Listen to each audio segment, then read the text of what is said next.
Welcome to this edition of Critter Chat. I'm your host, Raleigh Adams. Today we're going to want you to stay tuned because I have a special guest on the show, Debbie Ducommon, also known as the Rat Lady. Debbie, it's nice to have you on the show. Tell all of our listeners how you were first introduced to rats. I actually got my first rat when I was about 10 or 12 years old.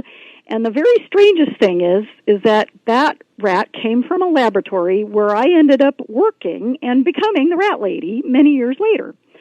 So my first rat I named Rufus, and he was just a white lab rat.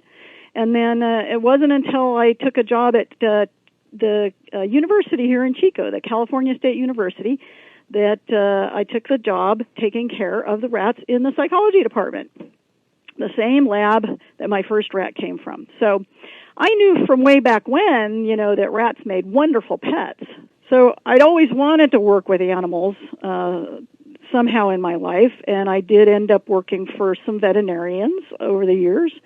And then this job opportunity came up to take care of the rats in the psychology department. And, before then, I actually had been managing our local humane society for 3 years. And it was a full-time job, and the job at the university actually paid the same amount of money for a half-time job plus benefits. So that was kind of a no-brainer to switch over from cats and dogs to rats. And then we would give the students the opportunity to take their rats home with them after the project. And then they would come back maybe a year or two later with questions about how to better take care of their rats.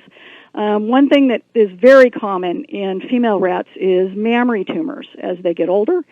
And they are also very prone to respiratory infections. So I had to learn. I just decided I better learn as much as I can about rats, so I can, give the people the information they needed. And that is how I became the Rat Lady. Well, one of the greatest ways of getting vital health and behavior care information out to rat lovers was your idea of the Rat Fan Club. How did that happen? Yes, I started the Rat Fan Club in 1992. It started out as a monthly newsletter. This was way before the Internet. And so everybody would send in letters, and we would share information that way. And then when the Internet came along, I set up a website, and we now have a Facebook page, the Rat Fan Club Facebook page, that has nearly 14,000 members around the world.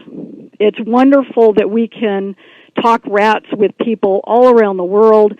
Technology has its good and bad points, but I tell you, it sure is helpful to be able to get good information to these rat owners, at a moment's notice. People have questions about their rats, questions about health care and treatment, and we're able to send them information instantly. It's just really amazing. Well, Debbie, each of us has a very special rat that brought joy into our lives.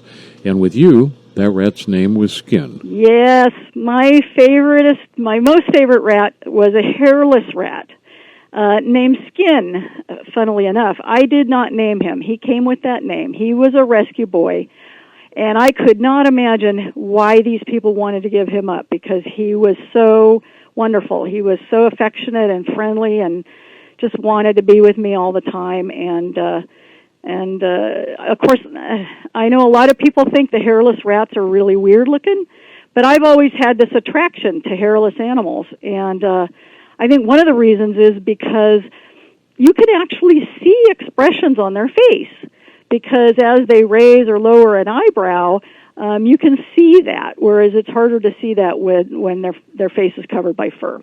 So hairless rats have always been about my favorites. And old Skin was about the favoriteest of all. Well, one of the great turning points in your life came as a result of the death of your very favorite special rat, Skin, which actually resulted in your finding your spiritual path. Exactly, yes. At that time in my life, things were going great, but I just felt there was something missing, and I now know it was a spiritual connection with our Creator. And I started doing some exploration in different areas, different religious areas, And I actually met a woman who was a rat owner, so I met her through rats. And she was a Christian, and she started telling me things that I was pretty reluctant to accept at the beginning.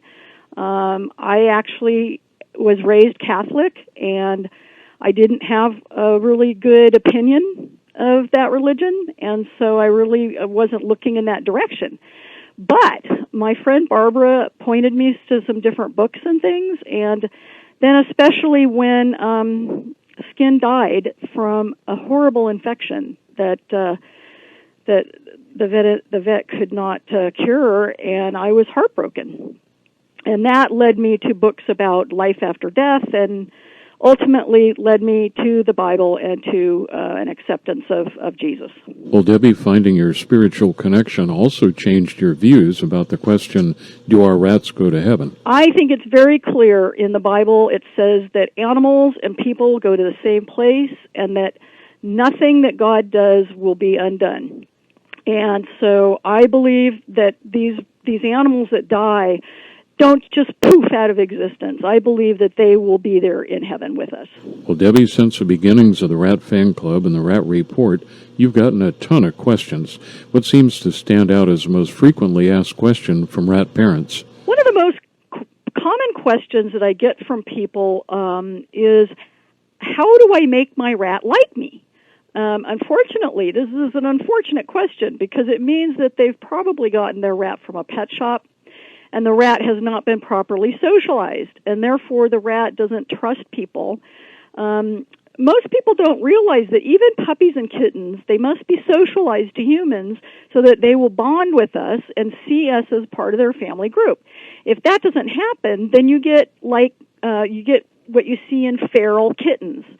Feral kittens are those that are born out in the wild, and they're not handled by people at all, and so they don't see us as anything to be trusted. They're actually afraid of people. And unfortunately, this can happen with small pets as well. If they're not handled early enough in their life, they just don't know what people are all about. And so for rats, it's very important that they be handled from birth.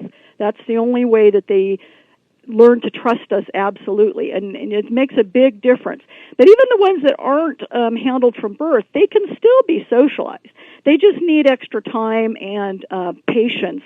And food works really well, too, because you can use food to teach them that people are trustworthy, that people bring good things, and that when they're around people, good things can happen. And so there are ways. And so on my website, which is ratfanclub.org, there's lots of information, including an article called Trust Training, which tells you how you can use food to gain the trust of a rat that hasn't been well socialized.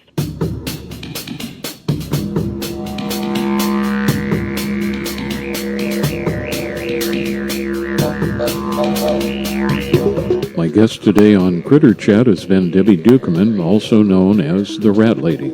For more information about the Rat Fan Club or the Rat Report, go to their Facebook site at the Rat Fan Club or visit them online at www.ratfanclub.org. And that wraps up this edition of Critter Chat. I'm your host, Raleigh Adams.